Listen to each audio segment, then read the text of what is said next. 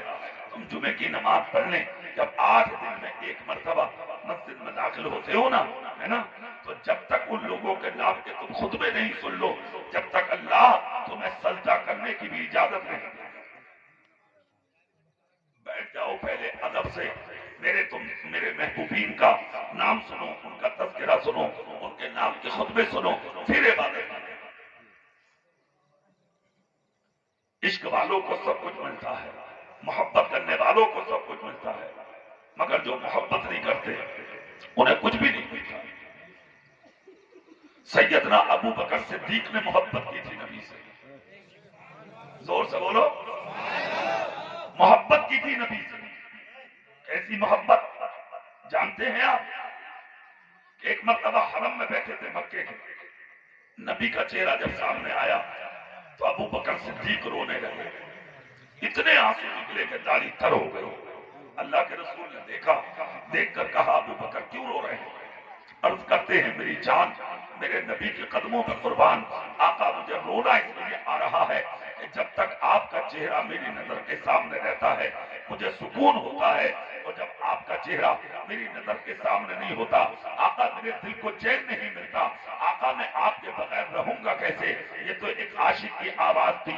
ادھر سے مصطفیٰ مسکرا کے ابو بکر کے قریب آئے، آ کر کہا اے ابو بکر رونا مت، جو حال تیرا ہے وہی حال میرا ہے.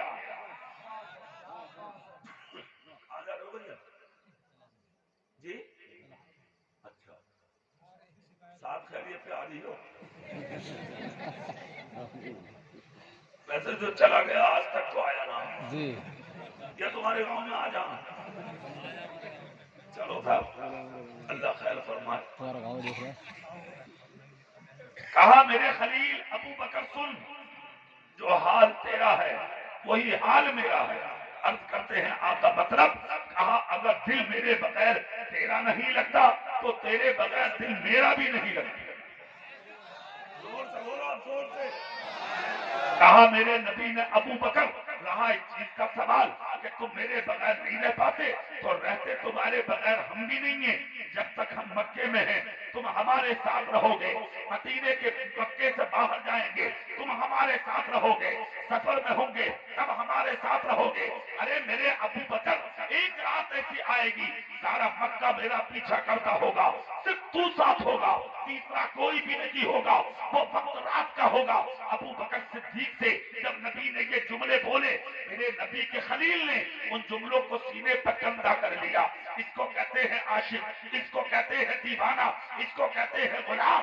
نبی نے کیا کہا تمہیں آج تک خبر نہیں، نبی کے قول کیا ہے تمہیں آج تک خبر نہیں، نبی کے فرامین کیا ہے تمہیں آج تک خبر نہیں. ارے جو قوم اپنے باپ کی بات یاد نہ رکھ سکے وہ رسول پاک کی بات کیا یاد رکھے گی؟ جو قوم اپنی ماں کا قول یاد نہ رکھ سکے وہ اپنے نبی کا قول کیا یاد رکھے گی؟ جو قوم اپنے گھر کی باتوں کو یاد نہ رکھ سکے وہ نبی کا پیغام کیا یاد رکھے گی؟ یہ تھے نبی والے، یہ تھے رسول والے، یہ تھے پیغمبر والے، یہ تھے مصطفیٰ کے دیوانے. ابو بکر صدیق سے جب نبی نے اتنا کہا اپنے گھر پہنچے، گھر والوں کو جمع کر کے کہا خاندان والوں آج مجھے بہت خوشی ہے اس لیے کہ نبی نے مجھے اپنا خلیل کہا.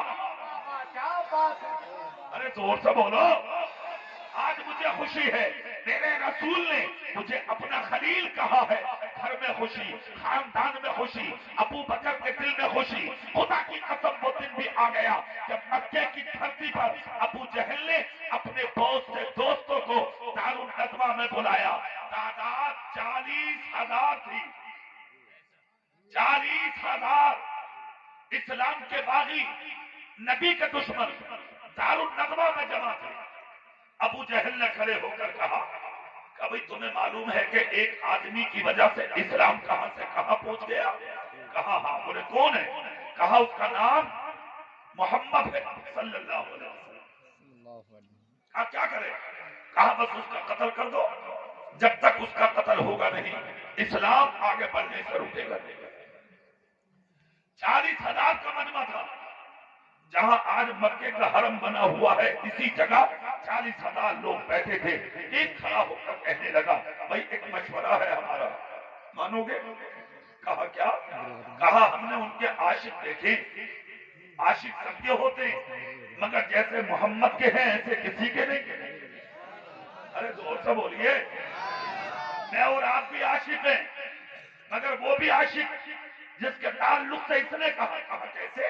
کہا یار جب وہ منہ دھونے کے لیے پانی اپنے چہرے پہ ڈالتے ہیں نا تو ان کے چہرے سے پانی لگ کے جو زمین پہ آتا ہے تو ان کے غلام گرنے نہیں دیتے بلکہ اس پانی کو اپنے ہاتھوں میں لے کے اپنے چہرے پہ بن لیتے.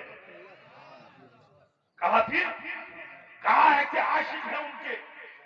اس طریقے سے اگر تم کچھ کرو گے تو ان کے جانے والے تمہیں زندہ نہیں چھوڑیں گے. کہا پھر کہا ایک کہنا ہمارا مان لو اور وہ کہنا یہ ہے کہ ان کی دعوت کرو اور کھانے میں زہر ملا دو. وہ کھانا کھانے کے لیے آئیں گے، لقمہ اٹھائیں گے، کھانا ان کے پیٹ میں جائے گا اور محمد ابن عبداللہ کا کام ہو جائے گا.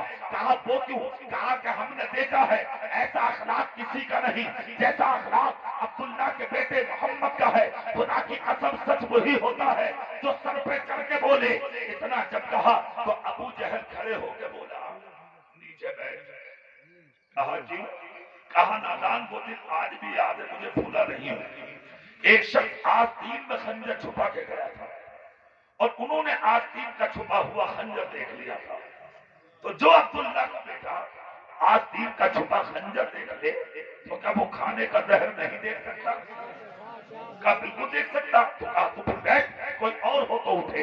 ایک دوسرا اٹھا. کہا بھئی ایک ہمارا بھی کہنا ہے مانو. کہا کیا؟ کہا انہیں تنگ و تاریک مکان میں قید کر دو، نہ کھانے دو نہ پینے دو، تڑپ تڑپ کے مر جائیں گے معاذ اللہ.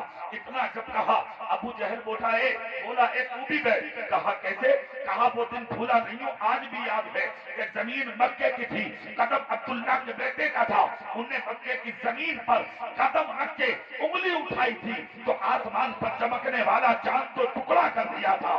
ارے نادان، جو اپنی انگلی کے اشارے سے چاند کو تو ٹکڑا کر دے تو کیا وہ دیوار کو تو ٹکڑا نہیں کر سکتا؟ ہاں بالکل کر سکتا ہے. کہا کوئی اور ہو تو اٹھے. تیسرا اٹھا. کہا صاحب میرا مشورہ ماننے کے قابل ہے. کہا کیا؟ کہا ایک اونٹ پکڑ کے لاؤ اور اس اونٹ پر عبداللہ کے بیٹے کو بٹھا دو اور اس پہ بٹھا کے انہیں باندھ دو اور اونٹ کو لاٹھیوں سے مار کے مکے کے پہاڑوں میں نکال دو. پہاڑوں سے ٹکرا ٹکرا کے مر جائیں گے معاذ اللہ. ابو جہل بولا تو بھی بیٹھ نیچے. کہا کیوں؟ کہا نادان کہاں سے لائے گا وہ اونٹ جس پر بٹھائے گا عبداللہ کے بیٹے محمد کو؟ کہا ہوا کیا؟ کہا ارے بے وقوفو، تم صبح کو سو کے بھی نہیں اٹھتے ہو. ہم تم سے بھی پہلے مکے کے ہر اونٹ اور جانور کو عبداللہ کے بیٹے کی چوکٹ پر سلام کرتا ہوا دیکھتے ہیں. اللہ اکبر. نعرہ تکبیر، نعرہ رسالت، سرکار کی آمد، مختار کی آمد، مسلک اعلیٰ حضرت علماء اہل سنت حضرت حافظ قاری محمد اقبال مراد آبادی. نعرہ تکبیر، نعرہ رسالت. اتنا سننا تھا. 40,000 کے مجمع سے آواز آتی ہے ایسا کرو آپ ہی مشورہ دو. ابو جہل چاہیے یہی رہا تھا کہ لوگ مجھے ہی حاکم قرار دیں، ہے نا. ابل حکم کراتا تھا نا یہ مکے میں. کھڑا ہو گیا، کھڑے ہو کر کہا سنو، کسی بھی خاندان کا ایک فرد اگر عبداللہ کے بیٹے پر انگلی اٹھائے گا تو اس کے عاشق اس کی انگلی کو سلامت نہیں رہنے دیں گے. کہا پھر؟ کہا 40 مرد اٹھ کر کھڑے ہو جاؤ.